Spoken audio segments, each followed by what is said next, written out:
están? Bienvenidos a una nueva entrega de Fútbol Infinito junto a Jaime Macías. Hace un par de días en nuestro último podcast les presentamos una charla con el editor de Panenka, de la revista Panenka, Aitor Lagunas, donde hablábamos del estado actual del fútbol español.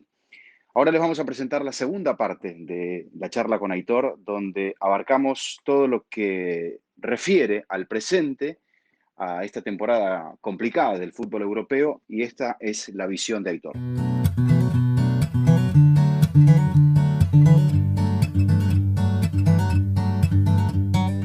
¿Qué es lo que más te sorprendió de la temporada europea, que por ahora tenemos inconclusa, pero que ya sabemos que pese a lo inconclusa que está, no va a tener a ese rey que parecía que llegaba para marcar una época de acuerdo a lo vivido en el comienzo de la Liga Premier, estando invicto hasta el mes de febrero y habiendo afirmado una idea de un modo mucho más profundo que la aparentemente, que la que tenía cuando se hace de la Champions en el verano pasado en Madrid. Sí, bueno, es verdad que el Liverpool se vino a caer en el momento menos oportuno. Tenía semejante ansia histórica, semejante necesidad de levantar la Premier y sobre todo también a nivel ya más reciente de sacudirse pues esas malas sensaciones que le dejó la fantástica temporada pasada, en las que tampoco fue capaz de ganar la Premier.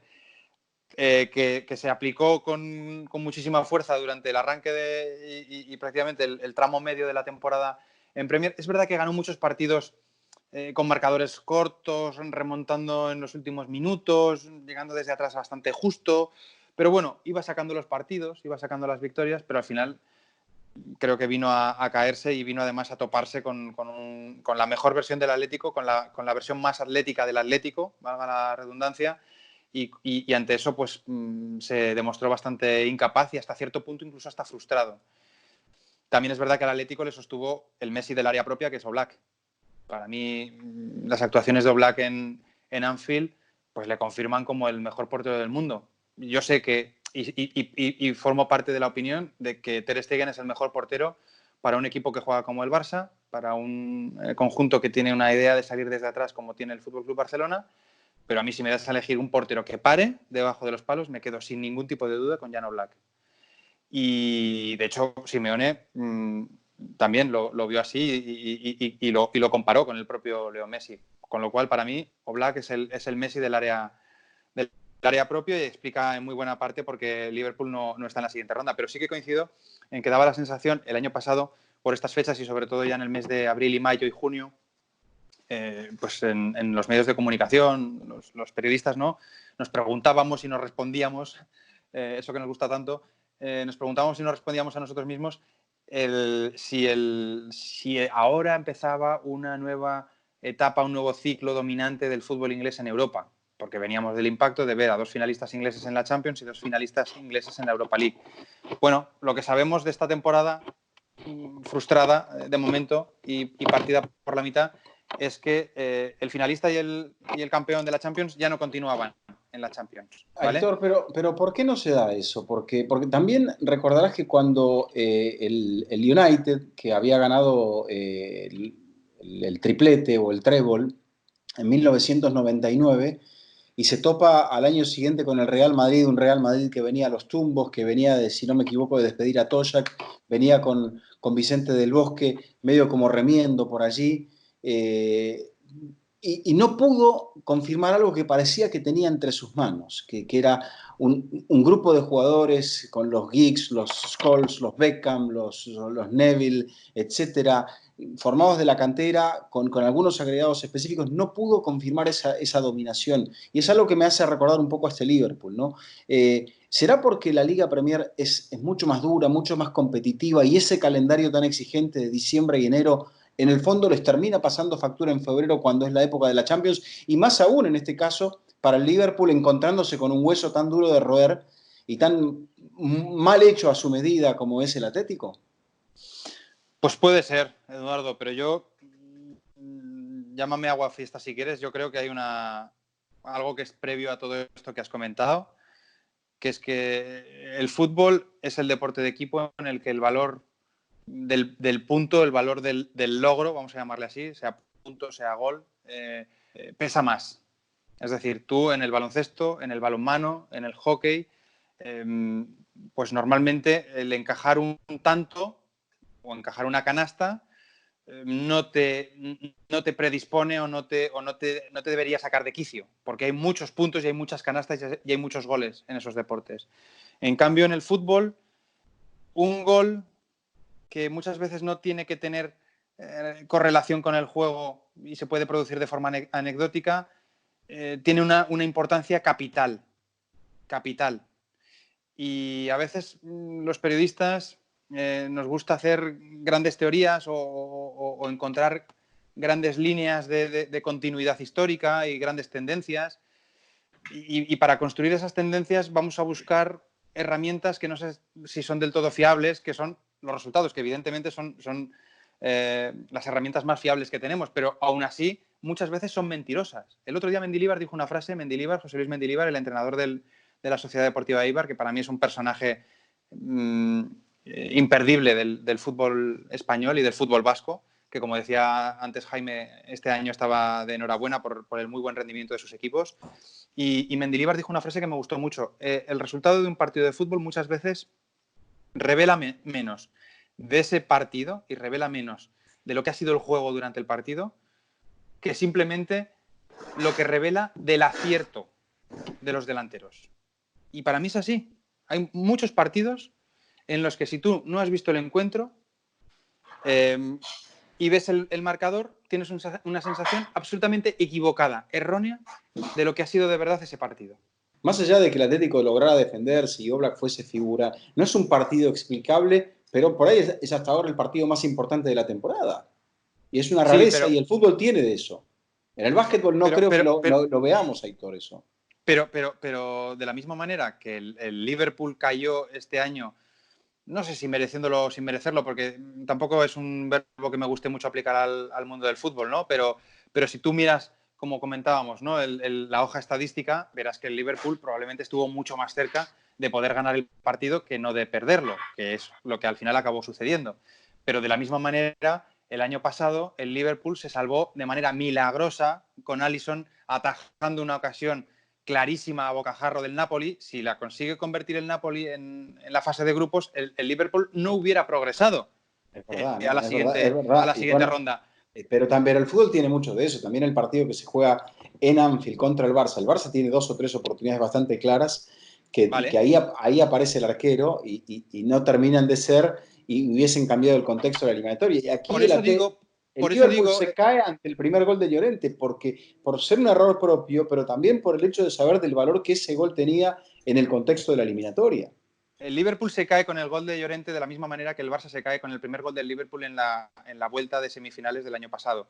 Pero por eso te digo que es muy anecdótico en ocasiones el transcurrir de las temporadas y más de una competición del CAO como es la Liga de Campeones, que al final no es ni liga ni es de campeones. Es un torneo doblemente mentiroso, es un torneo doblemente engañoso, ¿no? Porque las rondas definitivas son rondas del caos, son rondas eliminatorias y por lo tanto están supeditadas a un enfrentamiento absolutamente agónico. Y hablábamos del caso del Liverpool el año pasado, pero 3/4 de lo mismo o incluso más todavía se puede decir del Tottenham. El Tottenham pierde en el partido de ida en su casa y en el descanso del partido de vuelta en semifinales contra el Ajax está 3-0 abajo en la eliminatoria. Con lo cual remonta de una manera absolutamente inesperada con 3 goles con la izquierda de un jugador diestro como es Lucas Moura. Se da una serie de circunstancias que desde el punto de vista estadístico pues es muy difícil de explicar, pero es así, es el fútbol y es lo que sucedió. Y probablemente de 100 partidos que disputase el Tottenham contra el Ajax en el Amsterdam Arena el año pasado, pues a lo mejor no sé cuánto sería capaz de remontar, pero muy pocos. Muy pocos, pero el que se jugó de verdad estaba entre esos pocos. A eso es a lo que voy. A partir de una circunstancia estadísticamente muy poco valorable o muy poco representativa, mejor dicho, ¿se puede trazar una teoría general de es que el fútbol va hacia una etapa de predominio del fútbol inglés? Pues estamos viendo que no. Estamos viendo que estábamos siendo demasiado demasiado rápidos, estábamos elaborando una teoría demasiado apresuradamente, porque como te decía antes, ni el campeón ni el finalista de la Champions continúan en la Champions League. El Chelsea está con pie y medio fuera también, y vamos a ver qué sucede con el Manchester City y esa eliminatoria con el Real Madrid. Pero yo creo que es muy precipitado hablar de esa tendencia nacional, y además, sobre todo, es muy precipitado hablar en un momento en el que me parece que los próximos estilos que tengamos, como os decía antes, serán estilos transnacionales. Todo es transnacional ya, queridos Jaime y Eduardo, empezando por este propio podcast que estamos ahora mismo teniendo entre las dos orillas del Océano Atlántico, y continuando por la propia sociedad. Todo es transnacional. Hay muchas referencias cruzadas, muchos modelos que se copian y se imitan en diferentes puntos del planeta al mismo tiempo. Con lo cual, no sé si habrá un periodo de hegemonía inglés, como no creo que haya un periodo de hegemonía español. No, está bien, yo estoy de acuerdo contigo. No creo que haya un periodo de hegemonía inglés, porque se juntaron muchas cosas para que se dé la doble final inglesa el año pasado. Estoy totalmente de acuerdo con lo que mencionabas antes de este nuevo estilo impuesto por los entrenadores alemanes, donde un equipo, ejemplo Liverpool, te puede ganar un partido metido atrás con 2 contragolpes o volcado en el campo del rival haciendo destrozos con la pelota. Eso es. Pero lo que sí tengo una sensación es que estamos en un tiempo de cambio, si no estoy hablando del coronavirus. Y es que me parece que, al menos de los últimos 20 años, esta es la Champions que tiene más fichas de tener un nuevo campeón. Los 4 que están en cuartos de final nunca la ganaron, ¿verdad? Por el otro lado viene el City, que nunca la ha ganado, que tiene una ventaja importante. Y de ahí ya está el Barcelona, el Bayern y bueno, Lyon y Juventus, que la Juventus es eso. Pero yo no recuerdo en los últimos 20 años, y Vizca, que hace la Champions todos los días, me corregirá porque lo estoy diciendo de memoria, pero una Champions que pinte tanto para un nuevo campeón como esta, si es que se acaba, ¿no?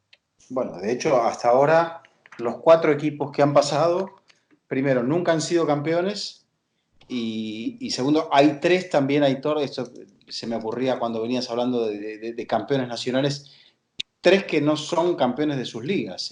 Bueno, de hecho, el Leipzig y el Atalanta nunca la han ganado. Entonces, es una teoría bastante extraña, o si la hay, porque, bueno, me parece que Aitor no cree en estas teorías, pero una línea de pensamiento bastante extraña, justo cuando los clubes grandes parecían, en este modelo que me parece que está a punto de caer, Aitor, justo con esta crisis, con esta pandemia, de que los torneos grandes iban a ser para los equipos grandes y ya, un coto de casa solo para los que pueden tener un rifle, y el resto va a tirar con una gomera, pero me parece que todos estos mitos van cayendo poco a poco.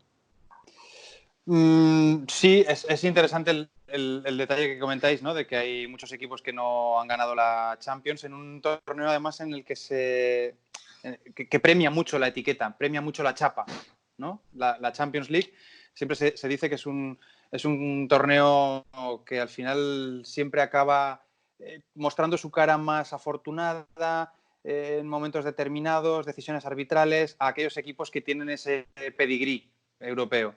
Y es verdad que este año también el VAR, en ese sentido, quizá a lo mejor está teniendo un peso, como ya estamos viendo también en el campeonato de Liga, por ejemplo. El VAR reparte errores y aciertos porque no es impepinable y es perfectible, como todo en la vida, pero yo creo que lo que tiene de bueno es que más o menos los errores también los reparte. Antes los errores parece que se concentraban casualmente siempre en los equipos menos poderosos. Y con respecto a lo que comentabais acerca de los equipos que no han sido campeones, pues bueno, es verdad que Manchester City y Paris Saint-Germain, aunque no habían sido nunca campeones de la Champions, llevaban muchos años teniendo equipos que perfectamente podían ser, no sé si campeones, pero sí finalistas o semifinalistas cuando menos. Y eso todavía no se había dado, salvo en el caso del City una vez, pero más allá de eso, daba la sensación de que era algo que tenía que acabar sucediendo. Está por ver todavía lo que sucede con el City, porque está por disputar esa vuelta de octavos contra el Real Madrid. Es verdad que daba la sensación de que llegaba mucho mejor el City que el Madrid, que además no podría contar con Sergio Ramos, pero, y evidentemente también sin Hazard por culpa de esa lesión, Pero bueno, a un equipo con 13 Champions es difícil darle por muerto. Y yo aconsejo no hacerlo con el Real Madrid tampoco en esta ocasión. Y más allá de eso, pues bueno, es verdad que la Juve estaba en una situación que, a pesar de la derrota frente al Olympique, bueno, yo creo que era capaz de superarlo y en cualquier caso con más problemas que de los habituales, pero también ganar el Scudetto. Y con el Bayern sucede algo bastante llamativo, que es que al Bayern probablemente, si esta conversación la hubiéramos tenido en el mes de noviembre, pues ni Jaime, ni Eduardo, ni yo mismo hubiésemos contemplado a un Bayern realmente como serio aspirante a ganar la orejona, a ganar la Champions. Y ahora, a día ya 24 de marzo, al menos en este rincón del mundo del que os hablo, pues a mí me parece que el Bayern, junto con el propio Paris Saint-Germain, son los principales candidatos a obtener la Champions. Es que el Bayern ha cambiado la cara radicalmente desde la llegada de Hans-Dieter Flick, pues ha dado con una pareja de centrales, no tenía Sule, no tenía Lucas, ha inventado ahí a David Alaba, ha metido a Alphonso Davies, al joven canadiense, como carrilero, lateral izquierdo pero con mucha llegada, ha recuperado ese doble pivote Thiago Kimmich, que para mí es el que mejor juego garantiza, y después ha rehabilitado, prácticamente resucitado a Thomas Müller como enganche. Si encima a todo eso le sumas un Gnabry y un Lewandowski en estado de forma inmejorable, se le caen los goles a los dos, creo que llevaba 39 tantos el polaco hasta este parón, pues realmente tienes un equipo que funciona a las mil maravillas, que ya es líder otra vez en la Bundesliga, que estaba en semifinales de Copa y que en Champions había jugado 7 partidos y había metido 27 goles. Es decir, venía en un estado de forma muy bueno. El Bayern sí que forma parte de esa vieja nobleza del fútbol europeo, con cinco Champions, y por lo tanto, pues para mí, si tengo que decantarme por la nueva burguesía formada por equipos-estado, es decir, City y Paris Saint-Germain, o por esa vieja nobleza Juventus-Bayern, casi me quedo más con esta segunda opción.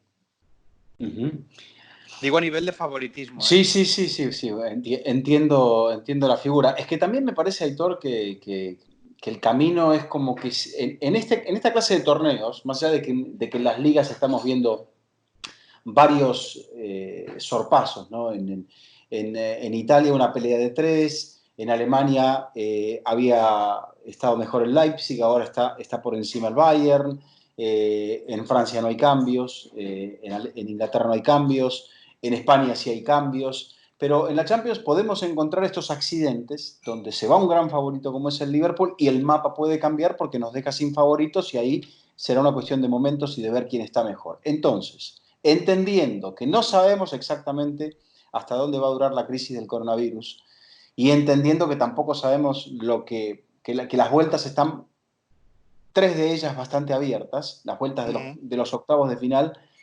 Primero, ¿te parece que la temporada va a concluir?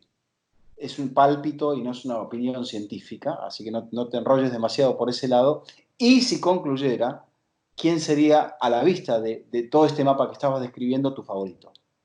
Sí, la temporada tiene que concluir y va a concluir. No se me ocurre ningún otro escenario en el que la temporada no concluya con un campeón, con unos equipos clasificados para las competiciones europeas y con unos descendidos y unos ascendidos en cada uno de los países. Con lo cual ya hará, y esto forma parte más de los pasillos y de la propia industria futbolística, ya hará la industria lo que tenga que hacer para poder darse un final excepcional, diferente, pero un final a la temporada 19-20. Y con respecto a los favoritismos, pues es difícil, pero mi sensación es que al final el fútbol sí que tiene una cierta ley no escrita que suele favorecer a los equipos que han estado más veces en situaciones parecidas. Y por eso el equipo que gana siempre está más cerca de volver a ganar que el que tiene que aprender a ganar, ¿no? Y eso sucede en el fútbol y sucede en muchos otros órdenes de la vida yo te diría que en todos los deportes. Pero bueno, en el fútbol más porque hay menos cambio. Por ejemplo, en los deportes americanos, a pesar de estar en Estados Unidos, creo que es una concepción del deporte como mucho más igualitarista y se permite una competición más igualada. Aquí es muy difícil que un equipo fuerte la temporada que viene no siga siendo un equipo más o menos fuerte. Y por lo tanto yo creo que la Juve es para mí el favorito a alzarse con el Scudetto. Evidentemente en Francia no hay ninguna discusión, en Inglaterra tampoco, y en Alemania será el Bayern, y donde sí que veo un hueco abierto, pero por lo que hemos comenzado diciendo, por el mal estado de forma de los dos equipos, donde sí que veo un hueco abierto a la sorpresa o a la indefinición más que a la sorpresa es en la Liga Española. Y con respecto a la Champions, pues lo que os comentaba antes, para mí el Bayern y la Juve, si queremos buscar a viejos conocidos de la competición, no veo al Real Madrid ni al FC Barcelona en condiciones de verdad de llegar no ya a la final, sino casi en función de los sorteos ni a las semifinales de la Champions. Y si buscamos advenedizos, bueno, ahí está el Paris Saint-Germain, ahí está el Manchester City, en función de lo que suceda con la eliminatoria con el Real Madrid, y ojo al Atlético de Madrid, que no es un representante de la vieja nobleza terrateniente, vamos a llamarlo así, o adinerada del fútbol europeo. Pero no es la clase alta, pero es una clase media alta. A ver. Fuera de los campeones, que ya hemos dicho que quedan pocos y que van a quedar menos, es el que más historia tiene en la competición. Sí. Fuera de los campeones, sí, correcto. O sea, estamos hablando que si la cosa va como va, el Atlético debería ser el tercer favorito en cuanto a historia en la competición. En cuartos de final. Y Aitor, claro, o sea, a ver, históricamente, si se da la lógica en los resultados que hay en la ida, ¿verdad? Que pase la Juve, que pase el City, que pase el Barça, el Bayern y que pase el Barça, ¿verdad?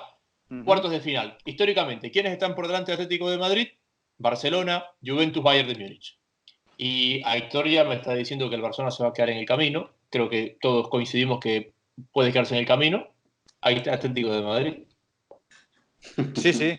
Si puede ganar una final de esta categoría también, ¿no? Porque es el peso que se le carga a Simeone. Hay que llegar a las finales para ganarlas. También, pero me da a mí la sensación de que si el Atlético de Madrid se planta en una final en la que no está un rival vestido de blanco con un escudo redondo y una corona encima, tendrá bastante ganado. No. Por eso digo que si no se encuentra el Real Madrid en esa final de Estambul, a mí me da la sensación de que el Atlético de Madrid ya parte con bastantes más números de ser capaz de alzarse por fin con el trofeo de campeón de la Champions. Pero sí, creo que es un equipo mixto, ¿no? Entre esa vieja nobleza que decíamos, Bayern, Juventus, y si se mete también el Barça, pues el Barça, pero un Barça desgastado como es este. Y por otro lado, el Paris Saint-Germain y el Manchester City. Tampoco dejaría de lado al Red Bull Leipzig.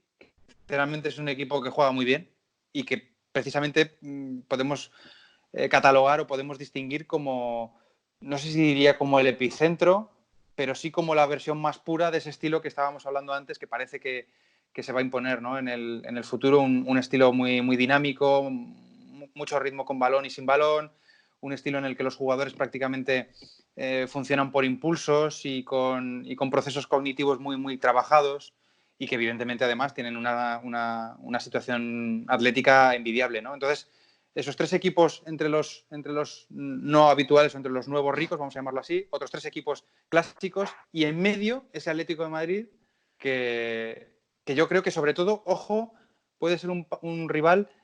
Vamos a ver si la Champions se acaba jugando en cuartos y semis a partido único. Correcto. Porque este también es un factor, amigos, este también es un factor. Y yo creo que al Atlético de Madrid le viene especialmente muy bien poder jugar, ya sea ida o vuelta, al abrigo del Wanda Metropolitano. Sí, y al abrigo de la defensa y el gol de visitante y muchos factores que Simeone hace pesar muy bien. Aitor, la gente en América no te puede ver, o salvo aquellos que tengan alguna trampa de estas que existen hoy por hoy de la tecnología, no te puede ver en la tele, en Gol Televisión, pero sí puede leer tu trabajo, esta brillante revista que es Panenka, Y bueno, la gente la puede obtener a través de a través de la aplicación de Panenka, que está disponible en todas las plataformas. Eh, y bueno, hay muchos artículos allí que son excelentes y muchas ediciones, pero ¿cuál de ellas, porque se puede acceder a ellas, cuál le recomendarías a la gente para mitigar un poco toda esta ausencia de fútbol?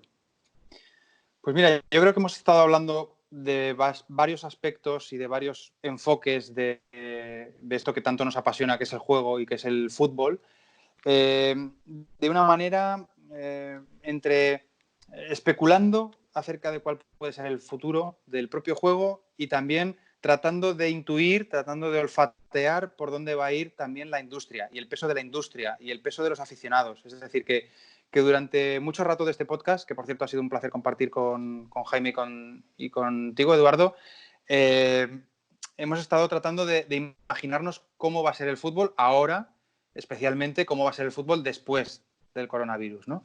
Y nosotros hicimos una edición hace aproximadamente algo más de un año, no monográfica, hacemos 2 monográficos, uno en Navidades y otro en el verano europeo, pero todas las demás revistas, las 11 revistas que hacemos al año, quitadas estas 2, las otras 9, tienen siempre un dossier, tienen siempre una mirada principal o predominante. Escogemos un tema y tratamos de darle enfoque desde diferentes géneros periodísticos, desde diferentes autores, desde diferentes formas y sinceramente la que le dedicamos al post-fútbol, que es como dimos en llamar ese fútbol que parece que viene ahora, ¿no? Ese fútbol en el que cada vez va a tener más peso no solamente la televisión, sino también el seguimiento remoto de las ligas, clubes que no son clubes, sino que casi son franquicias, como por ejemplo el caso del Manchester City en varios países del mundo.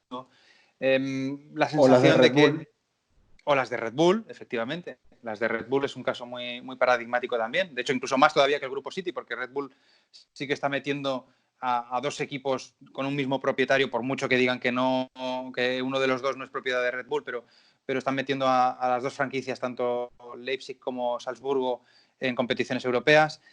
Entonces, todo ese escenario, también la irrupción de la tecnología desde el punto de vista del VAR, todo ese escenario nos lleva a una duda, que es si el fútbol que conocerán nuestros hijos, ya como aficionados, dijéramos, maduros, se va a parecer mucho al fútbol que conocimos nosotros cuando éramos niños y empezamos a salir a la adolescencia, ¿no? De la misma manera que el fútbol de mi padre y el mío han sido fútbol muy parecidos. Ha sido un deporte relativamente bastante parecido. Es verdad que el mío ya en un tránsito muy marcado hacia la mercantilización, hacia la hiperprofesionalización, pero yo creo sinceramente que eso tiene consecuencias negativas y positivas. En cambio, el fútbol que intuimos de aquí a 15, 20 años, sinceramente no sé si va a tener tantas consecuencias positivas. Entonces, yo, si tengo que hacer una recomendación, es ese número, ese dossier en el que pues nos preguntábamos cómo iba a ser el post-fútbol, cómo iba a ser el fútbol después de estas transformaciones tan masivas, tanto tecnológicas como desde el punto de vista de la industria, que están amenazando, que están asomándose al mundo del fútbol. E incluso también como aquel pensamiento que leía de Ramón Besa que deslizaba a Pablo Aimar, que seremos la última generación que verá los partidos los 90, en su totalidad, en los 90 Totalmente. minutos, porque ya la capacidad de atención de los jóvenes, esa capacidad de autoeditar, probablemente ya incluso hasta, como sucede en el baloncesto, ¿no? O sea, la gente dice, bueno, voy a ver el último cuarto, que es cuando la cosa más o menos se define. Aitor, este es el último disparo de este podcast. Te agradecemos mucho la amabilidad por dedicarnos este tiempo, tu capacidad analítica. De más está decir que te admiramos mucho y que no solamente para nosotros, sino para mucha gente en España y en el resto del mundo, tu figura a través de Panenka, a través de tu trabajo en Gol y en MediaPro es hoy por hoy la de un joven referente. Dicho esto, y no para que te sonrojes, pero dicho esto con una total autenticidad. Bueno, te lo agradezco, pero en mí no hay ninguna virtud más allá de la predisposición al trabajo. Todo lo demás, es decir, yo soy más cristiano que Messi. El genio es el que lo trae todo puesto desde la cuna, y en ese sentido Messi es un genio y Cristiano no. Y yo no, desde la cuna no traje más que pañales. Todo lo demás lo he ido adquiriendo, fijándome en compañeros que lo hacen mucho mejor que yo, entre ellos vosotros dos. Sabéis que la admiración es mutua y que os la profeso a Jaime y a ti, Eduardo.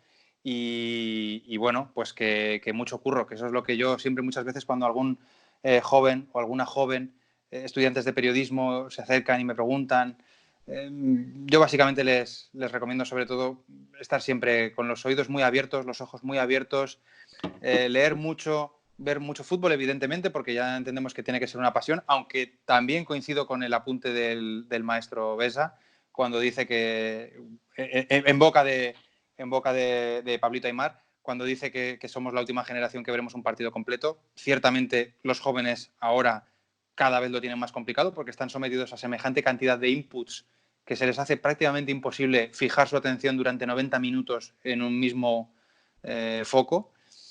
Pero básicamente la predisposición al trabajo y la predisposición a aprender y la predisposición a escuchar. Es decir, aquí se dan cita, ¿no?, dos pasiones, la del fútbol y la de la comunicación, la del periodismo.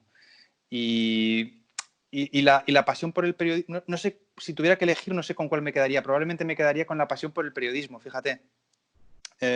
Porque la pasión por el periodismo es la pasión que me lleva a tratar de preguntarme cosas, de encontrar los porqués, de detectar quién puede explicarlo mejor que yo, porque esa también es una premisa del periodista. El periodista, y ahora menos ya con las redes sociales y con esta posibilidad que tiene cualquiera de convertirse casi en aquello que llaman periodista ciudadano, el periodista nunca va a ser el que más sepa de un aspecto en concreto, y esto muchas veces lo hemos hablado también con Jaime, ¿no? Si tú haces un Leganés Eibar, pues para el público español, pues habrá mucha gente en Leganés y mucha gente en Eibar que sabrá más del Leganés y del Eibar que tú. Pero tú tienes que explicarlo, tú tienes que documentarte previamente y tienes que explicarlo de una manera imparcial y suficientemente clarificadora como para que realmente tu narración aporte, ¿no? Y en ese sentido, pues bueno, pues estar muy, muy atento, tener mucha pasión por este oficio, que al final, poco a poco, va a volver a ser una artesanía, se va a acabar convirtiendo en una artesanía, hay que ser también conscientes de ello, y como artesanía va a tener una parte pasional muy importante, vocacional muy importante. Aquí habrá mucha gente que venga al periodismo pues por afán de aparentar, por hambre de cámara, por ansia de figurar, pero yo creo que quienes realmente le dan valor a la cadena comunicativa son quienes, bueno, no se preocupan tanto por el aparentar y a lo mejor sí que tratan de darle un valor desde el fondo de las cosas, ¿no? Y ese valor desde el fondo de las cosas solamente puede venir, solamente puede proceder de la pasión, del querer saber y del encontrar quién te lo pueda explicar y después tú procesarlo y explicarlo de la mejor manera. Muy bien, Aitor, muchas gracias nuevamente y bueno, gracias a todos aquellos que han sintonizado y gracias, Jaime, por supuesto, este Fútbol Infinito.